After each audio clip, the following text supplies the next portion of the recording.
Beaucoup, Windy. Je voudrais, avant de commencer, remercier tout le monde. Surtout, je vis aussi qu'il y a des Belges qui sont nés au Congo, qui sont venus chez nous. Je vous dis sincèrement merci d'être venus parce que vous vous préoccupez de la situation de notre pays. C'est votre pays aussi. Je voudrais aussi remercier chéri Michel qui est ici, qui connaît bien le Congo. C'est pourquoi, en entrant, il m'a donné une pétition sur Beni. Je voulais d'abord demander une minute de silence pour Beni, parce que Beni, c'est une ville martyre. Je voulais, si on pouvait se mettre debout pour reconnaître.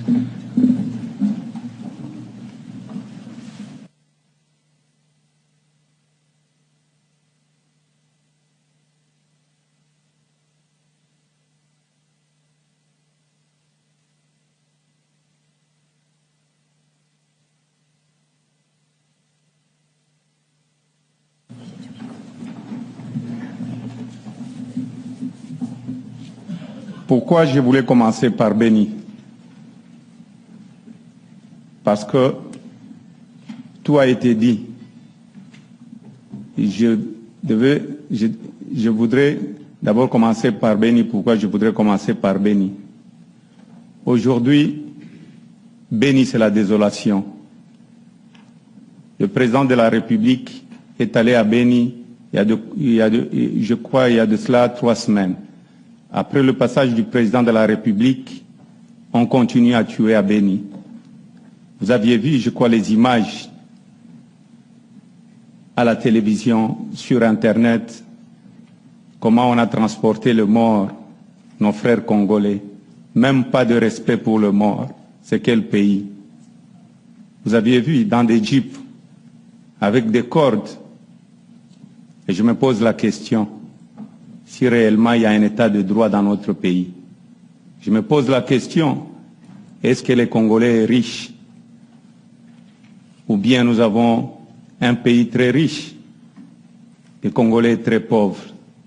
Malgré que nous sommes très pauvres, on continue encore à nous humilier. Voilà pourquoi je suis ici aujourd'hui, pour parler de mon pays. Parler d'abord de ce fameux dialogue que j'appelle monologue moi-même. Pourquoi je l'appelle monologue? Parce que le dialogue chez nous n'est pas inclusif. Un bon responsable, un bon chef de l'État devrait d'abord convoquer les dialogues sur la situation de Beni avant de penser à chercher à magouiller pour faire le 3e mandat ou pour avoir le glissement. Le plus important pour moi, c'était d'abord la paix à Beni, la paix à l'est du Congo. Ce que nous voyons aujourd'hui, même à l'époque du maréchal Mobutu, on ne l'a pas vu. Qu'est-ce que nous allons léguer à nos enfants? Les tueries? Les gens se précipitent au dialogue. Ici, nous sommes en train de chercher de l'argent. Je suis en train de demander à l'Union européenne et à tous les partenaires d'installer aussi un tribunal, comme ils l'ont fait à Arusha, à l'est du Congo, à Beni, pour que l'impunité puisse cesser dans notre pays.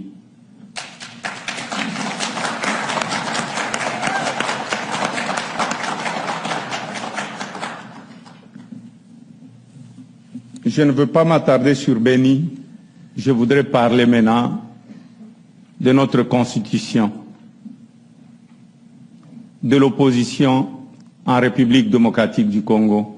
Il y a plusieurs oppositions, mais nous tous, nous sommes d'accord sur un seul sujet, le respect de la Constitution congolaise. Je voudrais faire un peu marche arrière. En 2006, c'était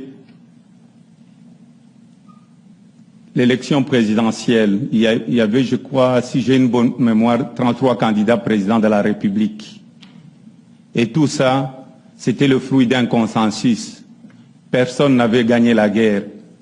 Je me rappelle très bien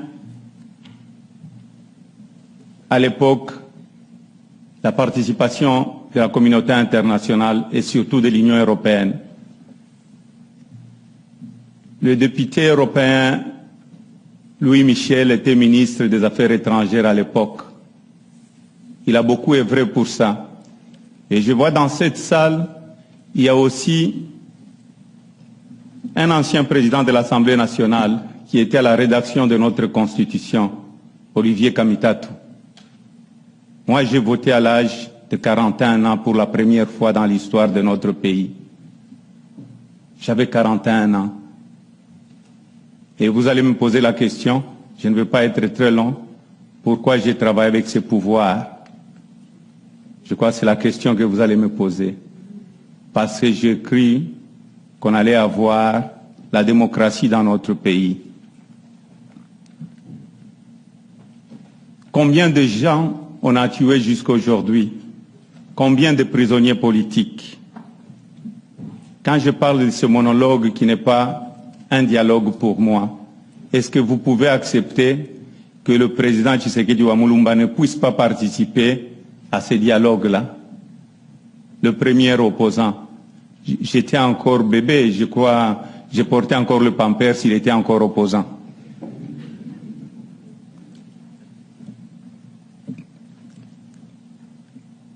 Le président Tshisekedi wa Mulumba est venu en 2011. Au Katanga, j'étais gouverneur.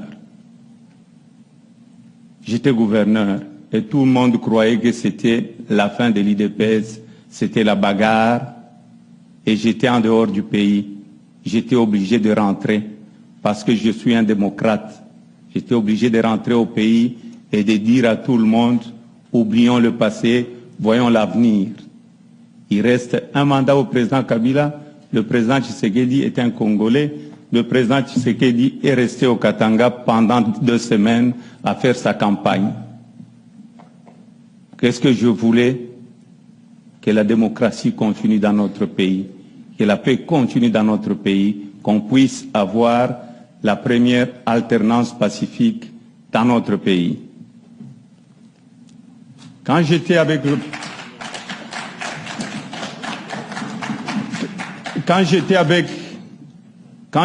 le pouvoir, j'étais gouverneur. Je me suis battu en interne pour qu'on puisse respecter la Constitution de la République démocratique du Congo. Je me suis battu d'abord en interne, j'étais incompris. Je crois que tous mes frères congolais ont suivi quand j'avais refusé le 3e faux penalty. Et je continue à refuser le 3e faux penalty. Le président Kabila doit quitter le pouvoir le 19 décembre 2016. Il n'y a pas de négociation sur ça. L'État est en faillite. Quand on voit ce qui se passe à Beni, nous ne pouvons pas accepter. On a été assez humiliés. Comme disent les Anglais.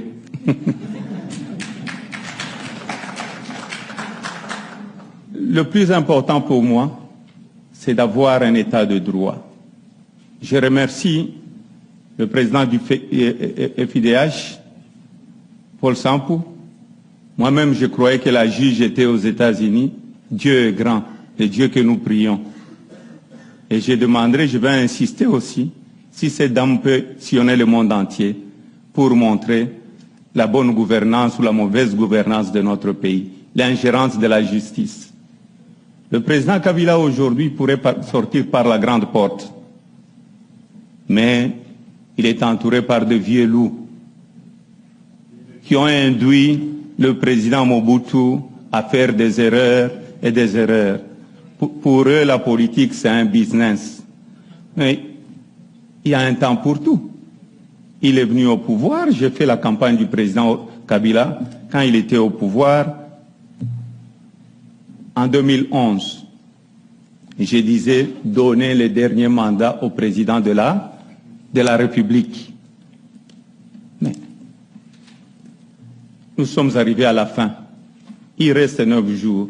C'est pourquoi je demanderai aussi à tous nos frères africains et congolais Nous allons aller faire le sitting ensemble avant que je rentre. Partout où il y a nos ambassades, le 20 septembre, pour demander que la CENI puisse convoquer la première, pour que la CENI puisse convoquer l'élection présidentielle prévue le 19 septembre 2016. Il n'y a pas de négociation sur ça. Ou bien on est opposant ou on ne l'est pas. Je veux vous parler de l'opposition. J'ai discuté avec mon frère qui est à ma gauche, avant de parler de mon expérience au Katanga. Vous savez comment est-ce qu'on reconnaît un opposant au Congo? Je pose la question à l'Auguste Assemblée.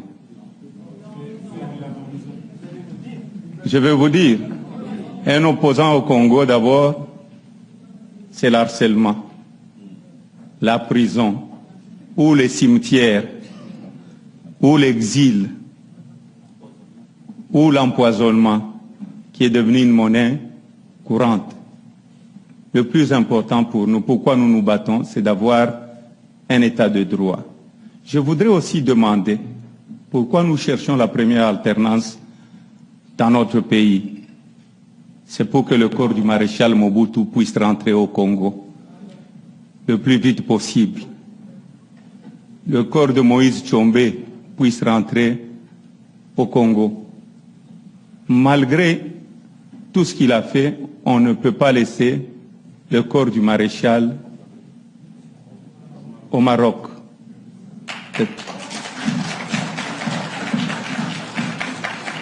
Je voudrais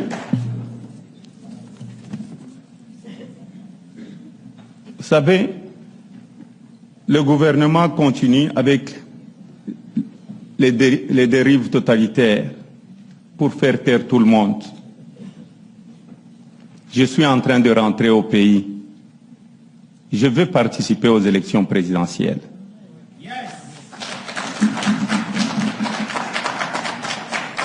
Je veux participer aux élections présidentielles.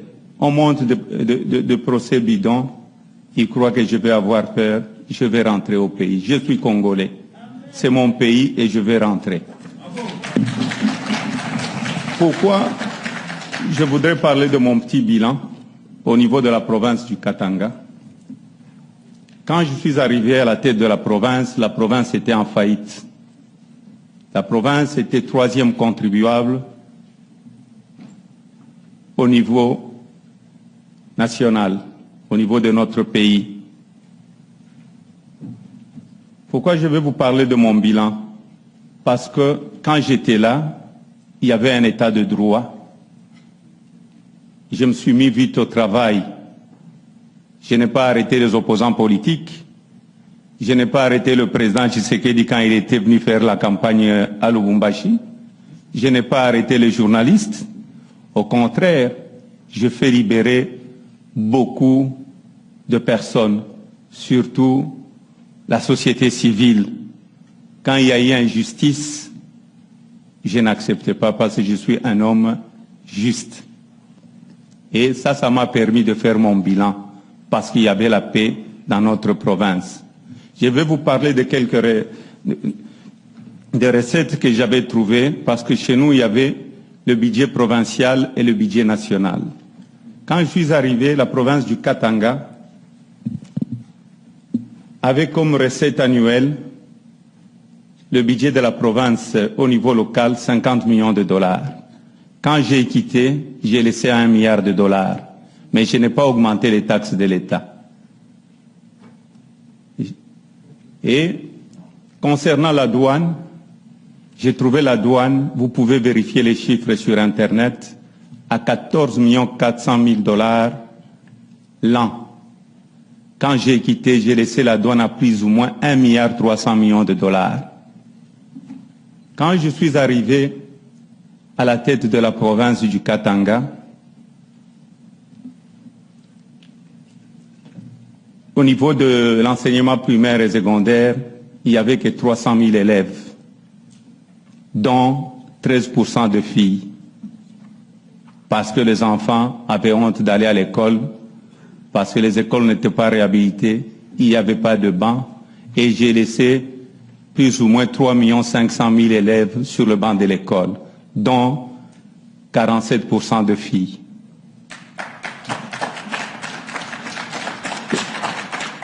Et en tant que gouverneur,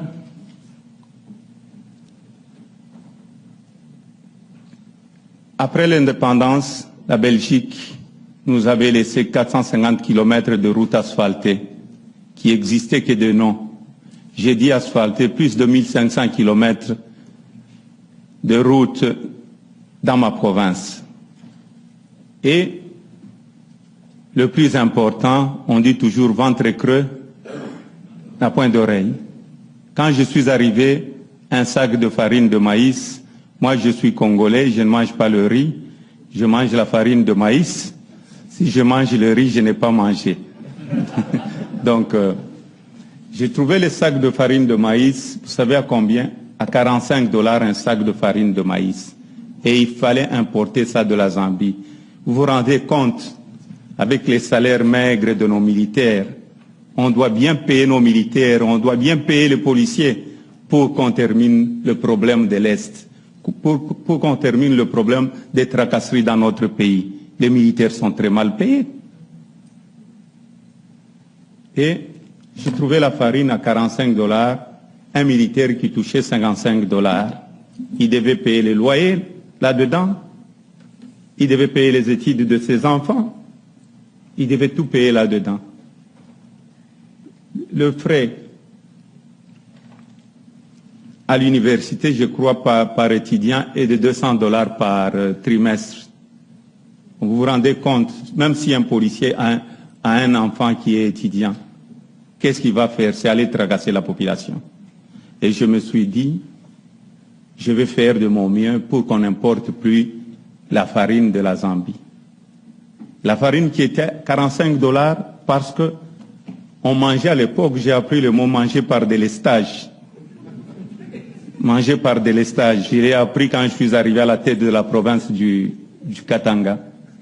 Le sac de farine qui coûtait, un sac de farine qui coûtait 45 $, j'ai mis tout le monde au travail, je me suis mis au travail avec le suivi, la farine est redescendue à 9 $ le sac. Donc et on n'importe plus que 20%, et il n'y avait plus de délestage alimentaire dans notre pays.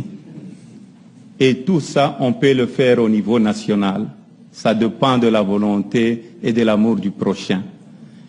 Le Congo, c'est un pays béni, je vais terminer par là. Vous savez pourquoi? Il y a beaucoup de cadres, beaucoup d'intellectuels dans la diaspora qui sont ici. Aujourd'hui, on les traite de combattants. Ce ne sont pas des combattants. C'est des gens qui sont prêts à aller aider notre pays. Il y a beaucoup d'ingénieurs ici sur place. Il y a des juristes. On pourrait avoir de bons ministres de la justice, parce que celui que nous avons chez nous, c'est le ministre de l'injustice aujourd'hui, n'est pas ministre de la justice. Je me pose même la question, comme il est résident en Belgique, si les Belges qui sont ici présents dans cette salle, ce qui se passe au niveau de la justice congolaise, c'est une honte pour moi. Je voudrais m'arrêter par là, mais je voudrais dire un mot avant de terminer. Aujourd'hui, il y a ce monologue. Je vais terminer par le monologue. Pour moi, ce n'est pas un dialogue.